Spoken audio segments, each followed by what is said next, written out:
Sir आप जो है छत्रपति शिवाजी महाराज के नाम से विख्यात हैं।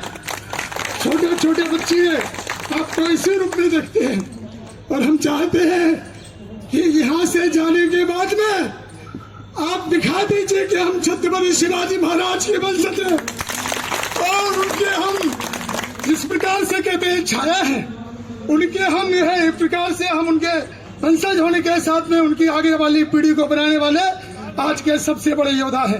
सर 2 मिनट हम आपका केवल समय लेंगे, नहीं फक्त 2 मिनट आपला घेणार है। सर दुखाची गोष्ट अशी है, दुख की बात यह है कि जब हम बीजेपी के एमपी के पास में जाते हैं, माननीय कमांडर साहब ने कहा कि 2 बार प्रधानमंत्री जी ने आश्वासन दिया। हम जब बीजेपी के एमपी के पास में जाते हैं तो वो तो कहते हैं कि आप तो प्रधानमंत्री से मिलके आ गए, अब आप वहीं जाओ। हम मोदी जी के सामने क्या कुछ कह सकते हैं? तो आज उनके इस बहुत सहाय हैं, हमारी बात को उठा नहीं सकते हैं। जो सत्य आपको हम बता रहे हैं और सत्य है, देखिए एक तरफ जो है हमारे साथ में छल किया जा रहा है, ये बात हम सबसे पहले यहाँ आपके सामने रख रहे हैं, इसलिए कि आप इस बात को उठा सकते हैं। हमसे पहले कहा गया ये श्रम मंत्री जी का पत्र है जो हेमा मालिनी जी को डीओ लिखा गया है। उन्होंने कहा कि एक प्रपोजल हमने पेंशन वृद्धि का और हमने 2018 में दिया, ये लिखा हुआ है। बाद में कहा कि 9/9/2020 को हमने फिर एक प्रपोजल भेजा और बाद में कहा कि 19/10/2020 को और हमने उसका रिमाइंडर दिया। ये एक पक्ष है, यह जो है राइटिंग में है।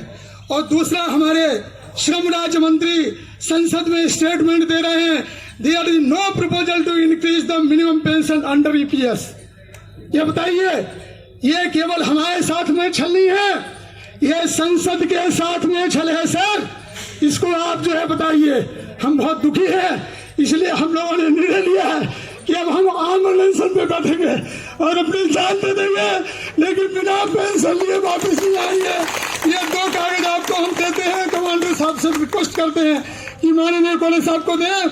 हमारी बात जो हमारे बीजेपी के सांसद है वो नहीं उठाएंगे, वो तो जो है चुपचाप बैठेंगे, वो कहेंगे कि हम ये बात नहीं कर सकते हैं। इसको आप जो है सामने लाइए। और ये सर हमारा आंदोलन का नोटिस है। आज हम यहाँ से अभी आप आने वाले थे, आपके सुनने के बाद में और हम सब लोग ठहराएंगे कि हमें आगे क्या करना है माननीय कमांडर साहब के नेतृत्व में। अगर कमांडर साहब कहेंगे 35 लोगों की लिस्ट हमारे पास में। थैंक यू सर, धन्यवाद सर।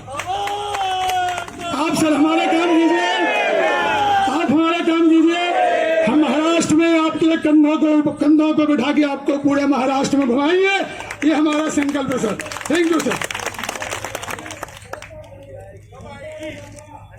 बीजेपी के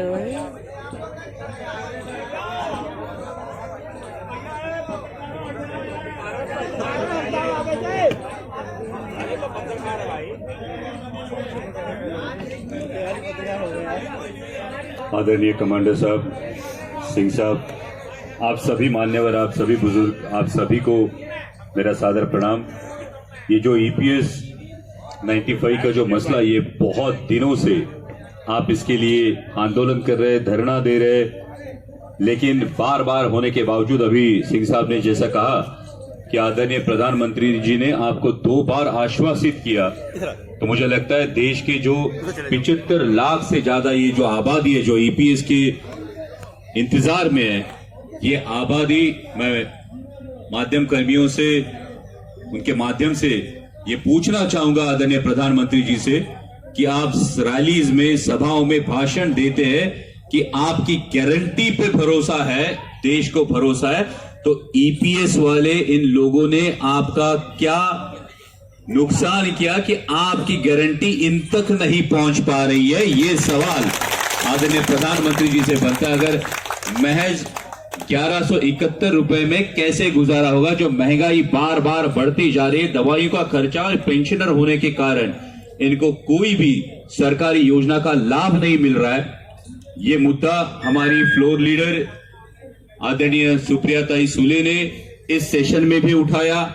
मैं आपको आश्वस्त करना चाहूंगा कि जैसे ही संसद में मौका मिले ये मुद्दा वापस पुरजोर तरीके से ये मैं उठाऊंगा, क्योंकि जैसे आदरणीय प्रधानमंत्री जी कहते हैं कि हम अमृत काल में हैं, लेकिन ये अमृतकाल जो ये देश जो बना है, ये देश श्रमिकों के पसीने से बना है। ये बात आदरणीय प्रधानमंत्री जी ने ध्यान में रखनी चाहिए, सरकार ने ध्यान में रखनी चाहिए। और श्रम मंत्रालय से मेरी गुजारिश है कि जल्द से जल्द इस पे हल निकाले। और ये जो महंगाई बढ़ती जा रही है, ये महंगाई के हिसाब से जो 9.5 लाख करोड़ की पेंशन सरकार के पास जमा है, अगर सरकार G20 के आयोजन पर हजारों करोड़ खर्चा करती है तो इन बुजुर्गों का सम्मान करने के लिए इनके पेंशन में बढ़ोतरी क्यों नहीं करती? ये सवाल मैं आपके तरफ से जरूर संसद में उठाऊंगा। इस पूरी लड़ाई में आदरणीय हमारे नेता शरद चंद्र जी पवार साहब, खासदार सुप्रियाताई सुले, राष्ट्रवादी कांग्रेस पार्टी आप सभी के साथ है और आपसे कंधे से कंधा मिलाकर आपकी मांगे संसद में रखने का पुरजोर तरीके से प्रयास करूंगा। ये मैं आपको वचन देता हूं। धन्यवाद। जय श्री राम।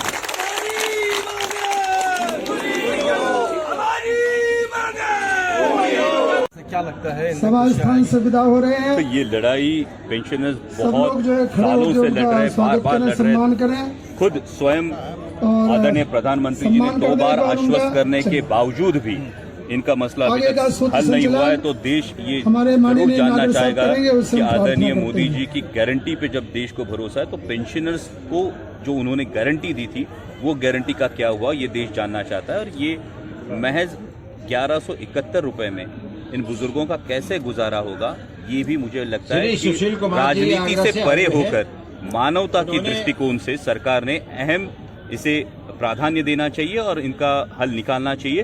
क्योंकि जो देश आज हम बोल रहे हैं अमृतकाल चल रहा है, लेकिन ये अमृतकाल में आने तक इन श्रमिकों की मेहनत पे देश बना है और इन श्रमिकों की इज्जत, बड़े बुजुर्गों की इज्जत सरकार ने करनी चाहिए। सरकार अपने उत्तरदायित्व से भाग नहीं सकती। लेकिन सर बड़ी बात तो यह है कि जिस तरीके से पेंशनर यहाँ पे संघर्ष कर रहे हैं और खुद अपने ही पैसों के लिए संघर्ष करना पड़ रहा है, ये कितनी बड़ी बात है सर। ये बहुत दुर्भाग्यपूर्ण बात है कि जब चुनिंदा पूंजीपतियों का 25 लाख करोड़ का कर्जा राइट ऑफ कर दिया जाता है, तब पेंशनर्स का 9.5 लाख करोड़ सरकार के पास है। अपने ही पैसे पे जो ब्याज आएगा वो उस ब्याज में से इन पेंशनर्स की पूरी मांगे पूर्ण हो सकती है, लेकिन फिर भी सरकार के कानों तक जू नहीं रेंग पाती। तो ये सवाल मन में उठता है कि क्या सरकार सिर्फ चुनिंदा पूंजीपतियों की सुनेगी? सरकार अगर हजारों करोड़ G20 के आयोजन में खर्च करेगी, सरकार अगर हजारों करोड़ अपने विज्ञापन पे खर्च करेगी, तो इन पेंशनर्स के बारे में सरकार क्यों नहीं मानवता से सोचती है? यही सवाल संसद में भी उठाने की मैं कोशिश करूंगा। लेकिन सर कल सुप्रिया सुले जी भी आए थे, उन्होंने भी आश्वासन दिया और उन्होंने हेमा मालिनी से बातचीत करने की बातचीत भी करी और वहां से एक पॉजिटिव रिस्पांस भी करने की बात हुई। लेकिन क्या लगता है आपकी, और ये आंदोलन कितना दिन चलेगा? जो कि यह आंदोलन जल्द से जल्द खत्म हो, इन जो पेंशनर्स है इन पेंशनर्स की मांगे पूरी हो, यही हम सबकी कामना है। और इसीलिए हम सभी पुरजोर तरीके से एकजुट होकर संसद में इनके लिए आवाज उठाएंगे। ठीक।